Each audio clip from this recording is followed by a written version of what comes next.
Okay. How's it going, guys? Welcome back to TheBlueShifting. Welcome back to the House of Fata Morgana, Requiem for Innocence. Last time we were here, we had a bit of a shake-up going down. Jacopo's lost Morgana.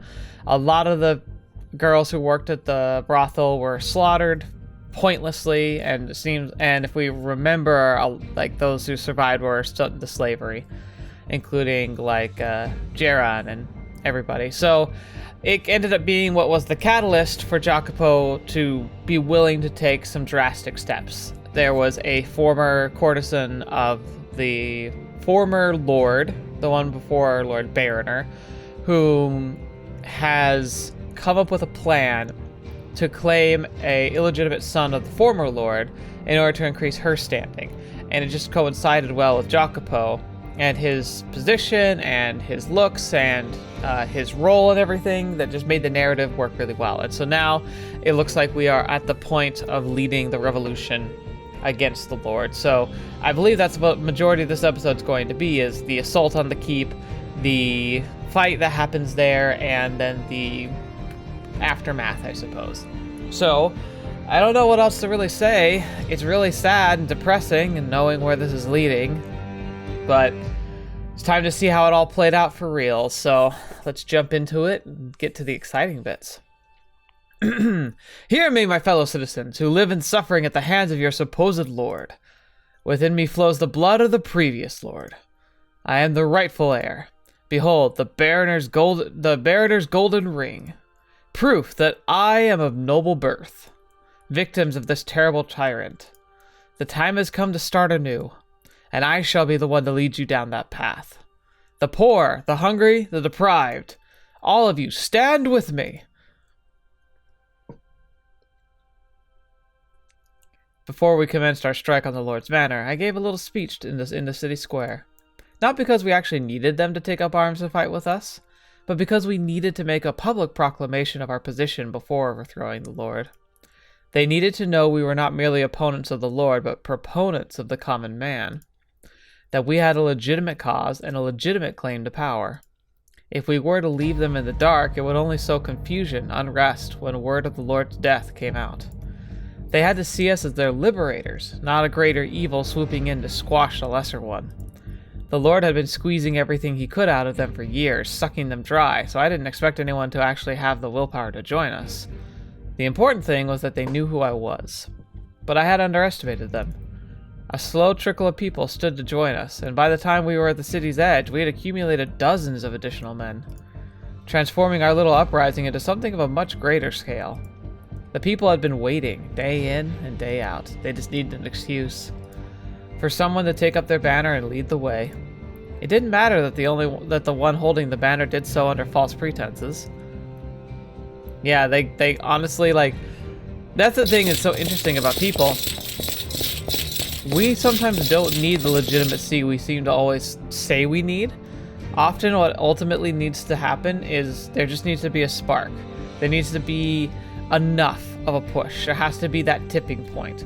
And the history's full of these points, like the assassination of Archduke Franz Ferdinand. That was what kicked off World War I. Tensions were rising. Everyone was poised and ready to go. It just, what was going to end up being the domino that started the collapse? That was his assassination.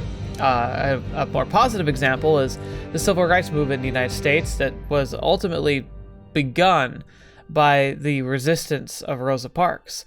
Her resistance was out of frustration, personal, like, just resentment, and, like, not resentment for others, but more of just, like, a resentment of the system, and just a willingness to just kind of say no for a day. Even though it meant nothing, ultimately, like, it wasn't like she was trying to start a revolution. She was simply trying to make a stand. But it was her efforts that were preceded by decades of efforts that finally just was the ultimate pushing point. You never know what those pushing points are going to end up being. History often reflects on them fondly and looks at them in historical senses, but in the time and the moment, very rarely are they as well planned out as this rising by Jacopo. Anyway, intruders! We're under attack! Ah! Get him! Ah! Yep, there he goes. With the added support, our forces rendered the manor's defenses practically useless. Townsfolk flooded the property, overwhelming even fully armored soldiers. Farmers turned the tools of their trade into deadly weapons, plunging all manners of spiked implements into guards' necks. It didn't take long for the pungent stench of blood to fill the air. Panicked servants scrambled away from the chaos as quickly as they could manage. And I made my way through the corridors to the Great Hall, where the Lord presumably waited, Gratin at my side. Why would he wait? I mean, unless they figured out how to keep him confined. We're here to relieve you of your head, my lord. Have these savages removed from my property immediately. Yes, my lord. I guess I shouldn't be surprised defenses are heaviest here. Watch yourself, Gratin. You can shove that concern right back where it came from, kid. I ain't about to let a bunch of mooks do me in. No number of these pansy little efforts is enough to take me down. Is there any situation capable of tempering that big mouth of yours? He can handle all the guards. You can handle all the guards, then. I'll take care of the Lord. You want to take the prize for yourself, eh, kid? Normally I'd tell you to piss off, but I'll give you this one. It's what the people want besides. Thank you for understanding. But remember, if you screw this pooch, I'll make sure you're a laughingstock of the whole city. Don't worry, I will come back with his head. The fact that Baroner was still here suggested he knew he had nowhere safer to flee to. Unlike the slave revolt 3 years prior, we were entirely on the offensive this time. He didn't appear particularly perturbed by this predicament, though. He likely had little doubt he would make it through the day safely. I knew Baroner was skilled with the sword, and despite all of Gratin's talk, the guards kept by his side were hardly going to be third-rate. They wouldn't be the best of the best. They would be the best of the best. Praying Gratin would be able to hold them off long enough, I weaved my way through the wall of armed men, marching straight for Lord Baroner. He slowly drew his sword, readying himself for combat. Well, imagine that. It's you again. I had assumed you had died off in a hole somewhere. Hate to disappoint you, but staying alive is one of my few talents. How fitting for a filthy maggot. Well, I hope you're ready. To be devoured by that very maggot. Ooh, look at that. Oh, that looks cool. It would seem your tongue has gotten rather sharp since we last met, though I needn't remind you how this played out 3 years ago, do I? Your blade will never get anywhere near my head. I will, however, give you a good reminder of precisely how feeble and worthless the slum rats are. Within me flows the blood of the royal family, direct descendants of God himself, with your blood is made for the refuse of the earth. We are no more the same species as a worm is a wolf.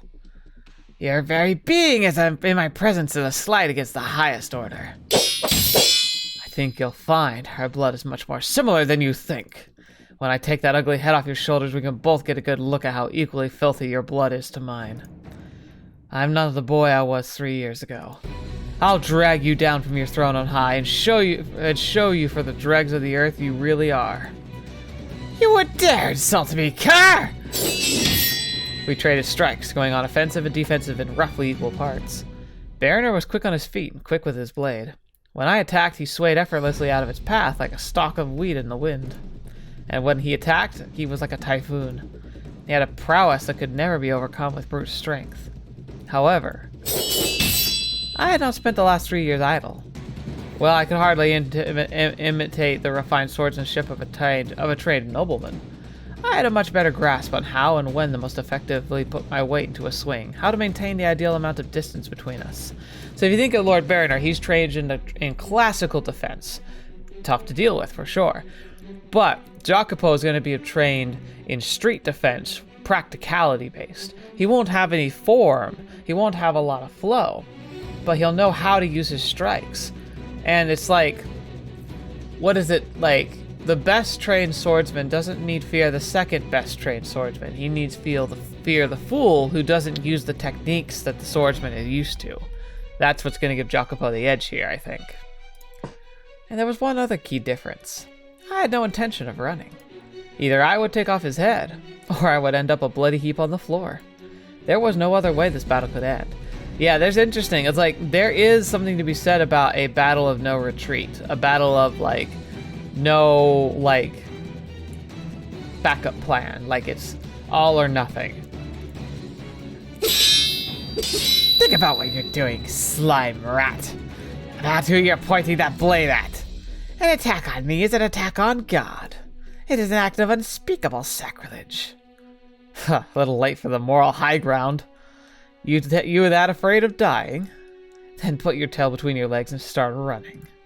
You insolent! I am the rightful heir of the Barretter family. The blood of the kings of old flows in my veins. I am the ultimate ruler of this land and my people. It's a hilarious thing though, it's like the kings of old took power for themselves. There's no, like the divine mandate of royalty was the way that the church and state flowed their kind of like power together. Like in order for the church to have relevancy in these times, they often would crown and make themselves like intrinsic to the royal like nature and calling of people who were in power. And by doing so, they implied that the callings were made by God. Because I mean, when you think about the grand scheme of things, if God's in control of everything, obviously he's the one that chooses who is born into power, right? So obviously the person who's born the son of a king is meant to be the ruler because that's how God intended it, kind of an idea. But this kind of like folds back in on itself because while the church used it initially to kind of manifest their destiny on like the ruling class and a kind of almost like a agreement, like an alliance, it started to become like a divine mandate. The idea that people could be faultless before God because well, God didn't want me in power, he just killed me, so I can do whatever I want and it's all right and justified. It's really dangerous. It's a dangerous way of thinking, and that's why it's really important, I think, to have the idea of separation of church and state, separation of ideology, morality from government, in the sense that, like, government should pass laws because it's best for the people and what the people want. It shouldn't pass laws because of what's decided to be right, because those are very subjective. Anyway. I would never condescend to turn my back to a worthless rat. Well, don't say I didn't give you the choice. That just means we'll keep on doing this until one of us is dead. Every swing, every step, every slight shift in balance had a little more weight than the last. But unlike last time, where the pressure had only served to light a fire under me, it was now building up inside me, growing, taking form. I could now perfectly trace the path of his blade dancing through the air. Back then, the only advantage I had over Barretter was physical strength and pluck, but these were very different. Things were very different now. He was agile, but I could keep up with him. No, I was beginning to overtake him. Ha! Allow me to borrow your words, if you would. Perhaps you should save the snide yapping for when you have the skill to back it up. Don't get cocky, you insignificant rat. You treacherous cur! The Lord swung down at me with all his strength, but I managed to parry the strike with little trouble. In that moment, I had undeniable power. Power. That's right. I wasn't powerless, and I could never let myself be powerless again. Ever. And if I couldn't manage that, then I deserved to rot here the weak, worthless man that I was. I had the chance, here and now, to take out not only the Lord, but the me of old as well, the helpless, impotent boy who couldn't even protect the ones he loved. That's exactly what I'll do. I'll show you that I'm not who I used to be. That I'm not that sniveling little boy from 3 years ago. Grah! Before long, Barretter was coming up against the far wall. You impotent worm! We were both breathing hard, dripping with sweat. The air seemed to waver, like there was a fire burning between us. A fire fueled by our own souls. And that heat expanded to the entire hall in staunch defiance of the cold winter sitting beyond the walls. Perhaps the room had transformed into one of the halls of hell itself. Where's your god now, huh? It's time to end this. Your time on this earth has come to an end, Barretter. I readjusted my grip on my sword, repositioned my feet on the hard floor, lining everything up for my final strike, and then threw a little extra fuel on the fire, before breaking into a dash. However... Wait! Holy crap, what the... What? The last person I expected to see stood there between me and the Lord, bringing me to an emergency stop just moments before I would have taken off his head. It's Jaren? But because I had been running at full speed, I staggered, almost tripping before catching my balance. She reached out, placing her hand on my shoulder, pleading me with her eyes of color and early spring leaves. I could see myself aghast reflected in those eyes. I shouldn't have stopped. I shouldn't have hesitated, for any reason. I should have knocked Jaren aside and taken the Baroner's head. But a torrent of questions rained down on me, entangling me from head to toe like a spider's web. Why? How? What was Jaren doing here? Why did she ask me to stop? Why was she standing between me and Baroner? No. The answer hit me like a bolt of lightning. Only 4 people had survived the raid on the brothel, but we had prepared a safe room underground in case of emergency, and the stairs down were hidden beneath the floorboards. Yet Maria had said they'd found us quickly, and most of the girls taken captive. You didn't. The attack had been well organized and large scale. Oh no. Could the aroma of herbs, which was strong enough to be smelled outside, have been some kind of signal? How could you? How could you betray us? What came out of my mouth was not words, though, but a pained, visceral wail. Ah! But overpowering everything else I felt was paralyzing shock.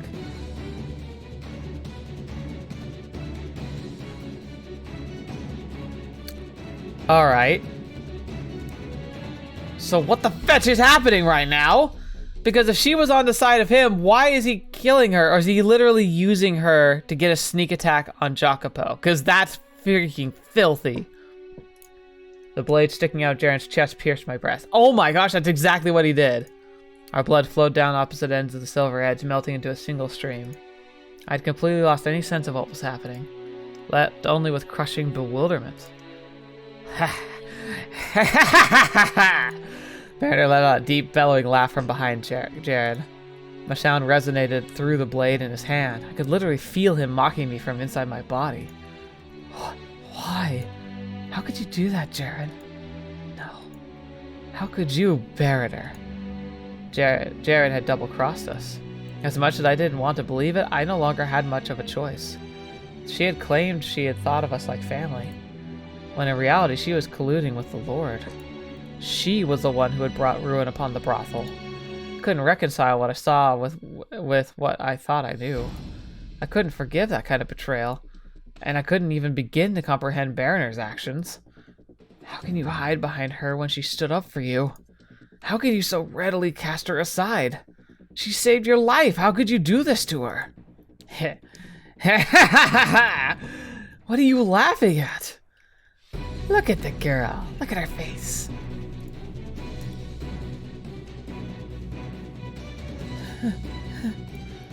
What? Why was Jaren... How could she possibly smile about any of this? What was going through her mind? Had she gone mad? I'd never seen her like... Wait.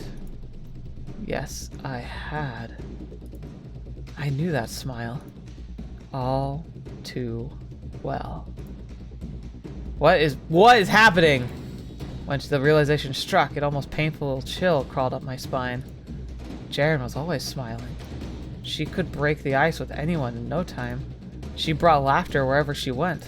She was endlessly cheerful and sincere to a fault. Flashes of our time together rushed through my mind. She was... Presumably, you're thinking the girl's gone quite mad, but that isn't quite right. No. She's been mad all along. What? Could anyone in their right mind keep smiling after seeing their parents murdered and being sold off? Could anyone in their right mind genuinely believe they don't have a sorrow in the world? Could anyone in their right mind be smiling with a sword sticking through their chest? I can't... The girl's immalleable mirth is of all but a different shade of madness. If she weren't mad, she wouldn't be smiling. Jaren lacks the capacity to comprehend negative emotions. That can't be. She's compassionate, empathetic. There's no way she doesn't understand those emotions. It's called good old-fashioned hard work. She pretends to show compassion, to despite the fact that others' pain is incomprehensible to her. No, I refuse. You can't tell me there haven't been moments where you've seen the schemes in her act. In one of our conversations, I'd asked Jaren, have you never felt like you got the short end of the stick? To which she'd responded, I don't even know what the stick looks like. Never mind what the end is the short one. Well, I'd assumed she didn't moved on or her threshold for happiness was on the low side. The scale she waited on was outright broken. To tell you the truth, I'm rather fond of the girl. After all, I'm a madman myself. I wanted to shut out her words, to act like it was all crazy blather, like I didn't see any truth in it. But all the proof I needed was staring right at me. Jaren was smiling, as bright and genuine as ever. The same smile she always showed us. As blood streamed down the blade in my chest. And still I couldn't believe it. And still I couldn't accept that she'd chosen this man over us.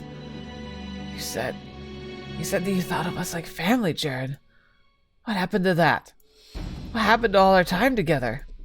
You would throw it all away for him? Jackie, remember what I said? Excuse me? That I had my eye on someone.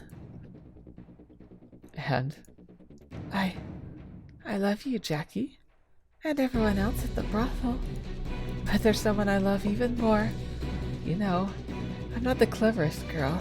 I only see what's right in front of me. How impossibly idiotic could I be? She never had an eye for me. Her heart had always belonged to Baroneer. I was being presumptuous when I assumed she was talking about me at the festival. I mean, I thought so too. Why him, though? Why this man of all people? I about fell to my knees, but I managed to hold my balance long enough to stagger back. When the tip of Baroneer's blade slipped from my chest, the blood it had been holding, it seemed, had gushed all at once. And with it went everything I was feeling. Some revelation this turned out to be, rat. As a parting gift, I'll let you in on one little something. The girl was my pawn from the very beginning, an informant sent to keep it appraised of anything that might spark opposition. If someone's amassing wealth illegitimately, I have them killed or forced to surrender all their assets to me. If someone says something disagreeable about me, I have them hanged. That scheming wench, Ginevra, was it? Is probably at the bottom of a river by now. But, it would seem I failed to keep everything under control. Seems as though you're still breathing and dragging a pack of mindless peasants around with you. That's only a minor inconvenience, though. All I have to do is tick off your head, and then without their leader, they'll regress back to their ignorant swine they are. Now it's time we put this ludicrous revolution to rest. Baroneer shifted backward slightly, making to pull the sword from Jaren's chest. She moaned, the sound mixture of agony and ecstasy. I thought I could hear a flesh ripping as the blade passed through it. I should have been readying myself to fight again, but brandish my sword and take the bee's head, but I couldn't move an inch. Everything seemed to grow distant. My spirit was on the verge of collapse. The fire that had blazed within me had been snuffed out in an instant. Countless memories crumbled before my eyes. The word death flashed through my mind, but it brought with it no fear. Only vast hopelessness. Don't you? But as the last of my will threatened to slip from my grasp, I heard a voice. Remember what I said? What? That I want to be together with you forever. Is she gonna... Holy crap, she's crazy. What do you think you're doing? Let go of the sword, Jaren! Lucidity came rushing back to me, and a split second later I understood what she meant, what she wanted. I didn't give myself a chance to consider where the road might lead, if I wanted to walk down it, if I would come to regret the decision, or if it was the right thing to do. There was no time to think, only act. I couldn't let this opportunity go, so I shut everything else out. My mind, my looming conscience, my sense of right and wrong, my heart. I shoved aside every possible distraction, rekindled the near extinguished fire of my rage, let out a visceral howl. Straight through her, and swung. I could feel the impact of my arms as the blade tore through flesh and bone. Jared's lifeless body dropped to the floor with a thud. And the tip of my blade ripped a gash in Bariner's throat. The geyser of blood erupted from his neck. He bent over, writhing in agony, and staggered back a few steps before his legs gave out and he dropped to his knees. His eyes were open wider than I thought possible, and he brought both hands to his throat to stem the flow of blood. But it did little to help, the crimson stream seeping through the gaps in his fingers. With each beat of his heart, the flow surged, sending up sprays of lifeblood. He's only got seconds. Impossible. I was right. Noble blood and peasant blood looked the same. Grunting and groaning, Berner pawed at the floor, evidently still convinced he could scamper off and escape somehow. He left behind a trail of blood as he crawled. I was by all rights over. However, there was still one last thing to take care of. I marched over to the Lord and placed my foot on his back, slamming him down to the ground. I'm not leaving without your head, and I owe it to Jaren to reunite you. Wait, if you kill me, the neighboring counts are sure to intervene before you even realize what's happening. Put down the sword and I'll spare you. You'll spare me. You're in no position to be sparing anyone. You're either a fool or a hopeless optimist. You're not a lord anymore. You have no power. You're just a sick worm. And the counts? They won't be an issue. I'll be taking over for you after all. That's so. And how are you planning to do that? You're a peasant. Ginevra entrusted me with a ring that bears the Berner family crest. I'll use that to make myself out to be the successor of the royal family. And what'll you do once you've faked your nobility? You have no experience, not the faintest idea how to be a lord. I'm sure I'll govern better than you ever did. You're out of your mind. A peasant like you couldn't govern an empty plot of land. Not that being a noble makes one any more qualified, as you more clearly demonstrated. I'll take your seat, then I'll take the world. Ludicrous. Think very hard about this, boy. Killing me would be a mistake you could never fix. Put down the sword. Does death frighten you so much you would design to beg for your life, Lord? Like I said before we began, though, the only way this ends is with one of us dead. I pressed my sword against Berner's nape, then leaned into it hard. The blade sank into his flesh, gash spreading like a crack in glass.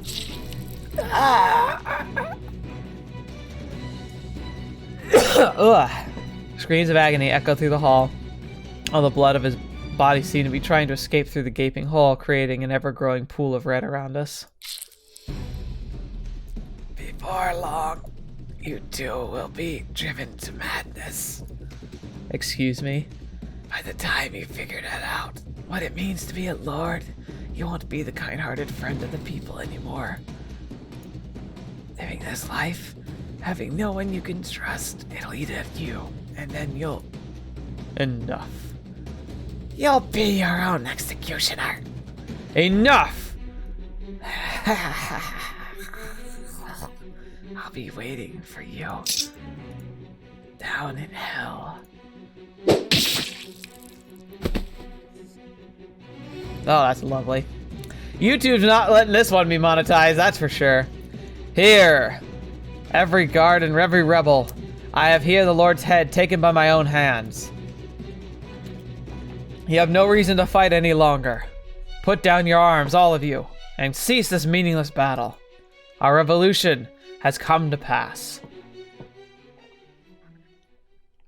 In less than a day's time, the Lord's manor had fallen. And by the time it was all over, it felt almost underwhelming how completely and utterly we had conquered them. Men cheered and shouted in celebration. Others borrowed suits of armor and pretended to be knights. A fire of a different color filled the manor's walls. They believed that, with the Lord's death, everything would suddenly become better for everyone. That nobody would have to suffer anymore. That they would all be happy and live perfectly fulfilled lives. They had no logical reason to believe as such, yet no one seemed to doubt it in the slightest. Everyone seemed to have forgotten the enacting change required work, and there was still much that needed to be done.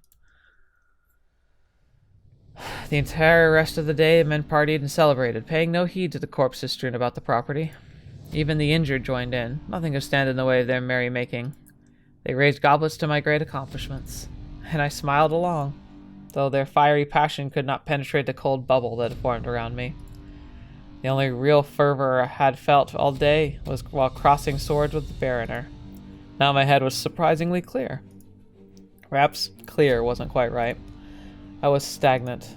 I felt as though I were being suspended in a dark sludge. Baroner's dying words hovered around me.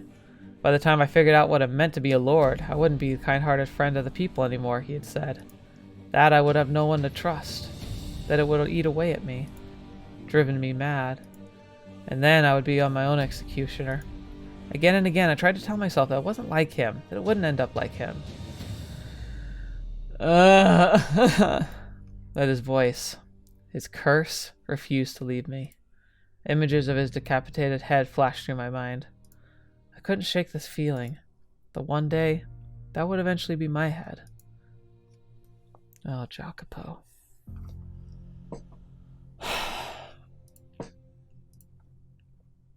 Well, there you are, kid. Been wondering where you ran off to. Oh, Gratine. How goes it? That sure ain't the face of a man who just pulled off a gosh darn revolution. Your wound hurtin'? I've got something that can make the pain go away if you want some. Ah, there we go. Here she is. Take one of these leaves and grind up the back of your mouth. You should start tingling right at the back of your head in no time. Then the pain's gone, like it was never there.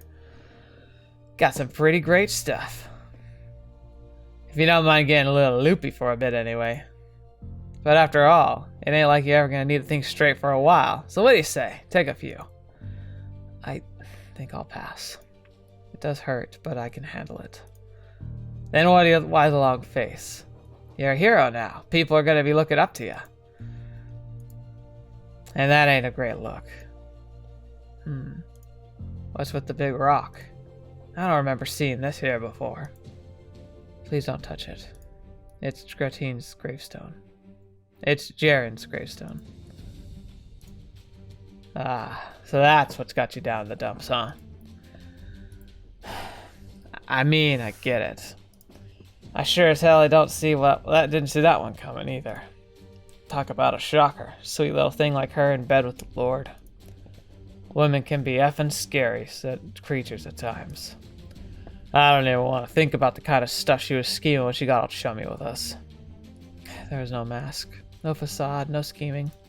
She was always just being herself. You out of your mind, kid? She played us for months, not the tiniest hint. If that ain't a facade, I don't know what is. She never believed herself to be lying to us. Assuming Jaren genuinely didn't grasp the concept of sadness or fear, that she was incapable of experiencing negative emotions, then it does kind of add up. She loved the Lord, whilst also enjoying her time with us. To her, they weren't mutually exclusive. To her, feeling both was not wrong. Well, looks like you got a better arithmetic than me, because that don't come close to adding up in my head. Or maybe you just don't want to accept that it was all a big fat lie. Perhaps. I'm not Jaren. I don't know what she had with the Lord, so I can only speculate. And perhaps I do merely want to believe that she was part of the family. Gratine, could I ask you to keep this for Maria and the other girls? You're sure? Regardless of what Jaren's actual feelings were, I don't see any reason to sully her memory and their memory of her. Fair enough, I guess. Not like the dead can make their own case, so at least we can do for the ones they left behind is not taint their memory. Unless someone knows how to bring them back, that is. Indeed. You sure everything's good, kid? What are you so concerned about? I mean, this is yours now. When we leave, you'll be staying here. And I just want to make sure you're really up for it. If you want, I could take your place. Pardon? If you think being in charge will be too much of a handle, I'll gladly take it off your shoulders. Yeah, we both know I'm a better fighter than you. I could take Barretter out without getting so much of a scratch on me. What do you say? I'll do it. Don't be stupid. The whole city would be savages by the year's end if you were in charge. Hey, just offering you a way out, kid. It's my burden to bear. I have no intention of passing it off. I'll have myself back in order by tomorrow. Well, if you say so. But don't forget, you're in for the long haul. Don't worry, I can handle it. So, do you have any specific plans moving forward? The woman you're conspiring with, Generva, was it? They offed her, didn't they? She was hardly the only noble hoping to see Baroner overthrown. I'll have to start by building up a solid foundation of supporters among the nobility. Do we really need the dick squad on our side, though? Why don't we just cut ourselves off from that crap and start our own country? A place just for us. No royalty or nobility to rob us blind. Just our city. That would be ideal, but unfortunately it isn't quite so simple. We can't just overthrow a lord, take over a city, and build a big wall around the borders. Without a clear, legitimate transfer of power, the neighboring council will undoubtedly intervene. So we fight back. What's the problem? Our little band of peasants was only able to take down the lord because we had the element of surprise. What happens when a trained, organized army marches on our borders? You don't need me to answer that for you. This world's kind of a massive bitch, huh? That's a hell of a lot better than having old Baroner in power, I guess. You'll change things for the better, won't ya? You'll have my word. Great. So, Jacopo, I know we'll be parting ways here soon and all, but I want you to know, I'll never forget this day. We crashed the gates of hell together and made the devil our bee. Doesn't matter how far apart we are, nothing will change what we've been through. So let's make this city into the best city around. You from top, me from the bottom. Yes, let's. It's a great comfort to know I'll have you down there. I have a good deal of trust in you. I won't disappoint you, kid. And don't you ever hesitate giving me a shout if you need something. When we first met, I kind of wanted to throw you off a cliff, and you still rub me the wrong way sometimes. But I also consider you one heck of a partner. And I mean that. We risked our lives for each other. Brothers in arms. I thank you. I, too, consider you a good comrade. You and the rest of the gang. Haha, I was beginning to think you'd never come out and say it. Now, remember, kid, don't let us down with this, or you'll be hearing from us, capiche? I know you can do it. I won't let you down. It'll all go fine. I have allies. Friends I can count on. With their help, I can change things for the better. I can believe in myself. I can do this. I have no reason to think otherwise. This fluttering in my stomach is nothing to be concerned about. When that fated night came to an end, the vast bright blue sky of morning greeted me. I looked up at the sky, standing in the manner that still reeked of blood, and Morgana's thought filled my thoughts. If she were here now, what would she say to me? Congratulations? That was so unlikely I let out a little laugh. She had undoubtedly criticized me for seizing power through such violent means. Her lips would twist into a scowl. She'd damn me to hell for some thousandth time. She'd tell me that what I'd done was extremely foolish. But perhaps she would also express some concern about my injuries. That was all in my own imagination, though. She would never be at my side again. We would never look up at the same sky again. I would never hear her sing again. My old life was gone, a relic of the past. I would never be the same again. Not without the girl I loved being a part of it. Oh, you fool, Jacopo, you fool. Part 1, Tales of Distant Past, the end. Requiem for Innocence, interlude.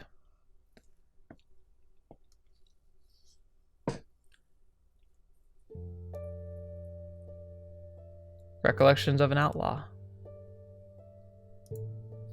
You're in the mood for something juicy, you say? Hate to break it to you, chum, but I ain't made of dough. I'd like a nice slab of meat as much as the next bloke. I'm barely making do as is. We all are, in case you hadn't noticed. What, you're not hungry? You just want a juicy story to go with your drink? Then why didn't you just say that to begin with? Give me a sec. Think I got one you like. A few months back, me and a bunch of other blokes went on a raid. Puny little village. They didn't do much trade, just living off what they could grow, so no one figured we'd make out with much. Grabbed a little grub, plowed some of the girls, the best anyone was hoping for. Business as usual. We killed the guys, had some fun with the girls, and killed them too. Nothing too interesting, nothing real exciting to the point. But that changed when I bust into this one house. There's a man, a woman, a little girl, maybe 5 years old. No siblings, just a girl. Real small family for a village like that. Doc comes to me protecting the girl. Ma tries to block my way. No surprise here, I kill them both. Couple unarmed farmers, easy snapping a baby's neck. They left the kid. Wasn't like she could do nothing. Didn't have to kill her, but you know how stupid things get, crying like the end of the bloody world. So I figured I'd run her through before it starts howling on me, right? But get this. The kid smiled at me and said, "Where are you from, mister?" Couldn't believe my ears. "Girl, your parents were just killed by me, and I'm coming to kill you next. How the heck are you smiling? How the hell are those the first words out of your tiny little mouth?" Creeped me out, truth be told. So much so I lost interest in killing her. So I dug around for anything worth taking and went on my way. But the darn kid tried to leave. I tried to leave, and guess what? She effing follows me. Doesn't want revenge or nothing, just smiling like a fool. I'm a pretty patient bloke, but this was beyond the pale. I yelled at the stupid thing. "Why the hell you following me? Piss off!" And she gives me this confused look and says, "I'm bored. Everything else stopped moving, so I have nothing else to do. But you're still moving, mister." My darn head was spinning. She was maybe 5 years? Yeah. I couldn't understand her being a little stupid, but she should have known right from wrong enough to be scared of me. You have to be out of your mind to come trotting after the bee who just offed your parents. And I'm pretty sure that's exactly what her problem was. She wasn't right in the head. I tried to get her to piss off, but she wasn't hearing it. The other guy started talking. Maybe we should just neck her, right? Then one guy said with a big smile, "I say we take bets on how long it'd take to make the kid cry." So we did just that. We started placing bets. Give her a good yell and she'll cry. Knock her around some, that'll do it. I say I got a tooth or two. Rip off her nails one by one. And finally, plow her till she breaks. We went around, did everything we could think of. Our absolute worst. Not like we ever pretended to be good people. But it ain't every day you see a bunch of grown men taking turns knocking the heck out of a 5-year-old girl. And heck, that by itself is a good drinking story if I ever heard one. But it keeps going. She never cried. No matter what we did. Not even once. She'd groan and twist her face when we hit her, so she'd feel pain. But even that was only for a second. After that, she'd be back to smiling like an idiot. To tell you the truth, she seriously creeped me out. I wanted to just end her right there and forget all about her. But the rest of the guys, they took a liking to her. Wanted to bring her back with us. Tried to talk them out of it, but one guy said, "What's the big deal? And like we're adopted, huh? Well, have some fun, then we'll get aboard and she's gone." And it's pretty darn hard to argue against that. If I kept fighting it, I'd look like I was trying to be the good guy or something. And so now we've got this kid in the crew. First month or so she's with us, everyone's treating her like their plaything. But after a little bit, that starts to change. They start being kind of nice to her. Giving her extra food, letting her join in the conversation, that sort of thing. It just creeped me out, sure. But the way she never stopped smiling. But she wasn't ugly or nothing. Could be kind of cute even. Once she started talking with us more, I realized something. None of us knew the darn kid's name. So I asked her, and get this. She says, "I'm me." Dead effing serious. Now, like I've been saying, the girl's always never made much sense. But this was on another level. So I pressed her. "No, what's your name?" But she just tilts her head and says the same thing. "I'm me." "So you're saying your name's me?" I asked, and she gives me a big fat grin and she nods her head. Who the heck names their kid me? Her parents seemed like reasonable enough folk. They at least cared enough to try and protect her from me. They just run out of ideas trying to come up with a name for her or what? And I'm thinking myself, there's something sewn on the bottom of her shirt. Looked like writing, but I can't read for crap, so I call over the only educated guy in the crew and have him look at it. Turns out it was a name. Jared. "Your name ain't me, it's Jared," I said. And she lit up like a effing village I got through with. "Really? My name's Jared?" I never knew. I let out the biggest sigh of my life and said to her, "You're the dumbest broad I ever know." About a month after we picked the girl up, we had a bit of trouble. There's this chubby bloke by the name of Marcos, and he started getting things for her. Getting at this thing for her, yeah? I ain't one to get on a guy what gets his rocks off, but a 5-year-old girl, that just ain't right. Marcos is kind of slow in the head, always in the back of the pack and mostly useless when we went out on jobs. Only reason we kept him around because he made a good pack mule. He was annoying as hell besides, always saluting and saying aye aye like he thought we were a bunch of pirates or something. And he called everyone boss, because apparently that was the only form of respect he knew. Day after day, aye aye boss, and I'm on it boss, and let me mess it out your back boss, was enough to drive a man mad. Because he was the first one to talk to her, Jaren started imitating him. So now we got 2 buffoons running around talking like that.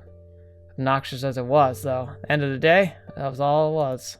But that changed when Marcos started getting real fond of the girl. Every little thing we did, he'd go around telling us to be nice to her too, yeah? But far we saw, compared to what we first took her in, we were treating her pretty darn well. Of course, that's all relative. A proper slave's probably still got less hell from their master than we gave the girl. But remember, we only brought her along so we could have fun. We never intended to make her part of the crew. But Marcos wasn't having any of it. Son of a bee actually snapped at us. "You'll pay if you don't stop this right now, boss." Idiot wanted to fight, so we gave him a fight. The whole lot of us beat the ever-loving hell out of him, stomped his face so bad he couldn't even recognize the poor bee anymore. But that wasn't enough for him.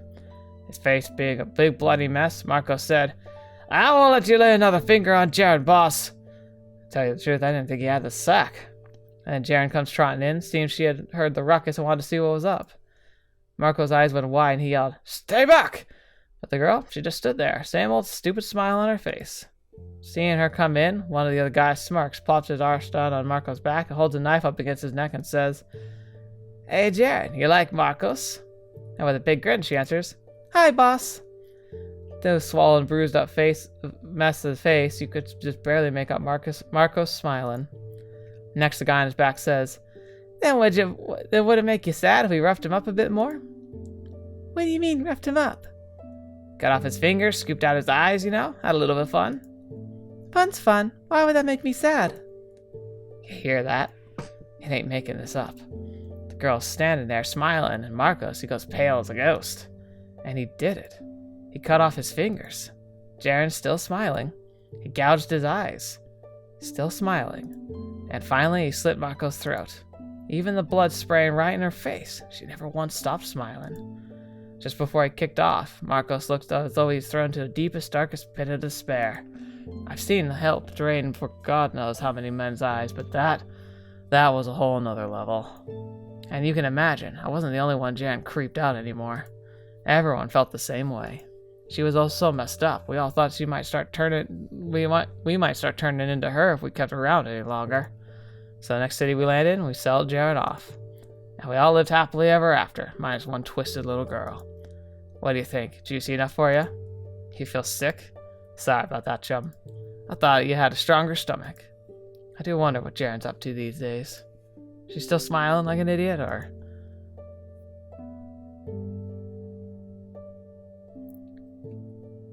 Interesting. Alright, I think we're going to stop here, because I don't know how much longer this is going to go on. What a lovely story to end it on, though, right? But I think this is just a good kind of slow down pace. Then we can jump into the next part next time, because I don't really know how much longer we got here. But yeah, I am sure most of you are going to be like, "Oh, curse you for stopping here." But I don't want to go too long. Like, the reason I keep these videos the length that they are is to A, prevent burnout for me, and also B, just to make it digestible. I found in the past that when I make videos a lot longer, that people just don't end up watching the whole thing. It makes it more likely people are going to skip around or going to miss some parts. But I find for me, based on my own viewing, that videos that are 45 minutes to an hour are about the length I can manage, you know, for a YouTube video. And especially now that I'm uploading pretty much every day of the week, I just think it's better to keep things manageable and more and it just, for me, it makes sense. If you have a difference of opinion on this, I'd love to know what you think, but because like I can record longer videos for sure. Like My Persona videos, they come out a lot longer, but that's just because that game will take me eternity if I don't record longer than those episodes. And it's also like, it's hard to know exactly what I'm going to cut out or not in those. So like it's a lot harder to gauge than it is a visual novel. So some of those videos end up way longer than I anticipate, but I just can't justify cutting out anything else without cutting out important story points. So yeah, it's just something to think about, but I think it's a great way to kind of keep things kind of bite-sized and like keep the continuum going without making it too like overburdensome to watch, but also consistently long. So hopefully you guys have a great day today. Thank you so much for joining me, and thank you so much for all the support you give me. Like, watching the videos is a big thing, but like any likes or comments you leave also makes a huge impact. So thank you so much for taking the time to do so if you choose to. Like, you wonderful people. And then for the amazing people who are supporting me on Patreon, I don't deserve you. You're so amazing. Thank you so much. I hope I can make it worthwhile for you, especially as we launch into the new year. I'm hoping this year I'll have cram-packed full content for you to enjoy with me, so thank you so much. I hope you guys have a great rest of your day. I hope you've enjoyed today's episode and that you enjoy the upcoming episodes for the next few days. And until the next video watching me, I have to see me next. I'll see you there.